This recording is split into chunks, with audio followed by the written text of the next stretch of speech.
দেখেন, এই ধরনের ভিডিও করলে আমার জামাত ইসলামের অনেক ভাইরা হয়তো রাগ টাগ করেন যে ভাই আপনি কেন এগুলো সামনে নিয়ে আসেন। আমি বরাবরই বলি 1971-এর পরে জামাতকে নিয়ে সব দল রাজনীতি করছে, সবাই এই রাজনৈতিক দলটার পজিটিভ ফায়দা ব্যবহার করছে। আওয়ামী লীগ বলেন, বিএনপি বলেন, জাতীয় পার্টি বলেন, সবাই কিন্তু করছে, কিন্তু দিন শেষে জামাত তেমন কিছু পায় নাই। বাট এখন যখন এই 2026-এ এসে জামাতের একটা পজিটিভ ভাইব তৈরি হচ্ছে, জনমত জামাতের পক্ষে একটা বড় অংশ কাজ করছে, মানে জামাতের তুলনায়, অতীতের তুলনায়, ঠিক এই সময় জামাত নেতাদের এমন বক্তব্য যে ধর্ম ব্যবসায়ী বা ধর্মকে পুঁজি করে মানুষের যে অনুভূতিতে আঘাত করার চেষ্টা, এটা কিন্তু আসলে প্রকাশিত হয়ে যাচ্ছে। তবে সবাই না, আবারও বলি, বিএনপিতে যেমন কিছু নেতা আছে, আওয়ামী লীগে যেমন ছিল যে ডাক্তার মুরাদদের মতন আওয়ামী লীগের 12টা বাজাইছে, বিএনপিতে টুকিটাকি নেতা আছে তারাও বাজাচ্ছে। আর জামাত হঠাৎ করে কিছু নেতাকর্মী ইমব্যালেন্সড হয়ে গেছে। বীরির সুখ টান দেওয়া ডক্টর ফয়জুল হকের বক্তব্য শেষ হতে না হতেই আরেক বিরল ঘটনা ঘটাইছে যে জামাত নেতার এক কুরবানি নাকি হযরত ইব্রাহিম আলাইসাল্লাম আল্লাহর সন্তুষ্টির উদ্দেশ্যে ইসমাইল আলাইসাল্লামকে কুরবানি করার যে নিয়ত করছিলেন, তারপর আল্লাহর কাশফের মাধ্যমে বা মিরাকলের মাধ্যমে সেটা দুম্বাতে পরিণত হয়েছিল। খেয়াল আছে তো, তাই না? যে পরবর্তী দুম্বা কুরবানি করা হয়।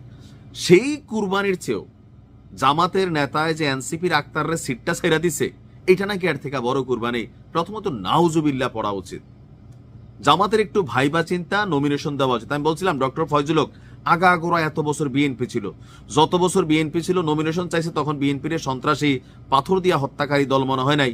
এখন যখন বলছে এই সিজনে তার মতন লোকের আর বেল নেই, বিএনপিতে আবর্জনা হয়ে যাবে, তখন টস করে গিয়া জামাতে ঢুকে গেছে। ঢুকে এখন দেখেন অদ্ভুত অদ্ভুত কথাবার্তা বলতেছে। জামাতের যারা রেগুলার নেতাকর্মী, আমি তাদের মুখে এরকম কথা কমই শুনি।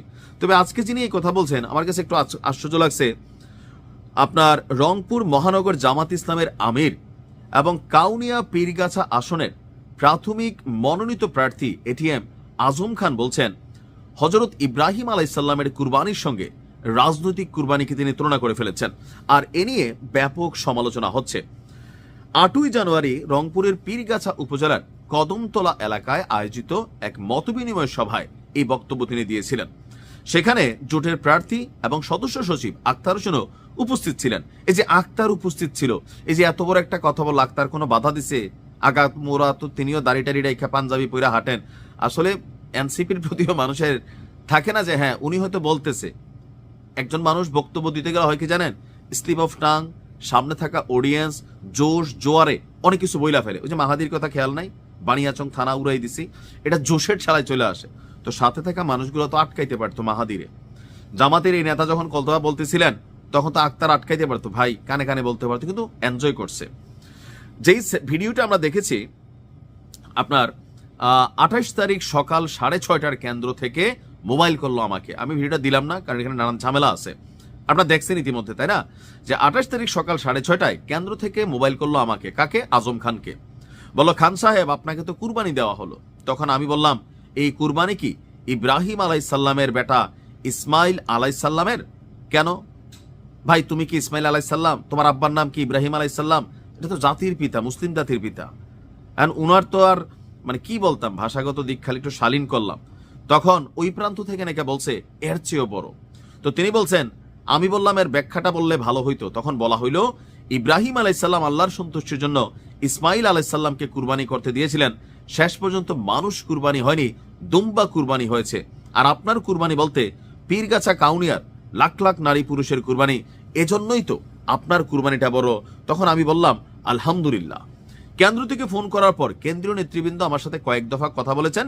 আল্লাহ শুক্রিয়া, বর্তমান সময়ে যে কথাগুলো হয়েছে তা প্রয়োজন ছিল। দুঃখকে শক্তিতে রূপ দিতে হবে, এটা একটা চ্যালেঞ্জ। তো চ্যালেঞ্জ দেন না, ধর্ম কুরবানি এগুলোটা কেন ব্যবহার করলেন?